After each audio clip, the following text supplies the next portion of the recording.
انداز میں آپ نے حدیث پڑھی، نظم پڑھی اور اس کے ساتھ ساتھ قرآن مجید کی تلاوت کی۔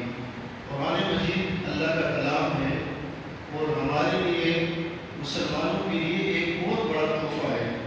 دنیا کے اندر بہت ساری چیزیں ہیں، لیکن قرآن کریم واحد اللہ کا کلام ہے جو اللہ کے اندر سے، اللہ کا کلام جسے کہتے ہیں، کلام پاک کو کہتے ہیں، تو یہ اللہ کا کلام ہے۔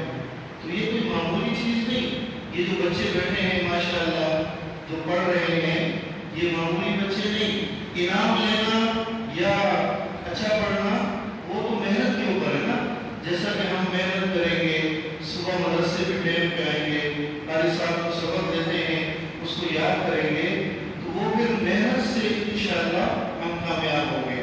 تو مجھے بہت خوشی ہے کہ حضرت مولانا عبدالصمد صاحب نے بہت محنت کی بچوں کے اوپر جو حدیث سنا رہے ہیں۔ آج کل تو لوگوں کو حدیث کا پتہ ہی نہیں۔ ان سے پوچھو تو کہتے ہیں کہ یہ کوئی اہل حدیث ہے۔ تو بھائی حدیث کیا ہے؟ ان سے پوچھنے ہم کئی لوگ کہتے ہیں کہ یہ اہل حدیث ہے۔ بھائی حدیث آپ صلی اللہ علیہ وآلہ وسلم کے فرمان کو کہتے ہیں۔ وہ کہتے ہیں کہ یہ تو اہل حدیث ہے۔ اللہ کے بندے تم بھی نبی کو مانتے ہو تو نبی کا فرمان حدیث ہے۔ آپ کو حدیثیں یاد ہیں؟ آپ کو کوئی حدیث یاد ہے؟ ان سے پوچھا جاتا ہے جی بس وہ ہم تو عاشق ہیں، بھائی حدیث کوئی سنا دو، تو حدیث تو کوئی یاد نہیں۔ تو یہ پیارے پیارے بچے جو حدیث یاد کر رہے ہیں، ان کی جو تربیت ہو رہی ہے، انشاءاللہ جب یہ تھوڑے سے بڑے ہوں گے تو ان کی ایک اچھی تربیت ہوگی اور یہ حدیث سنا کے حدیث کے اوپر بات کریں گے، تو اس سے ہمیں انشاءاللہ بڑا فائدہ ہوگا۔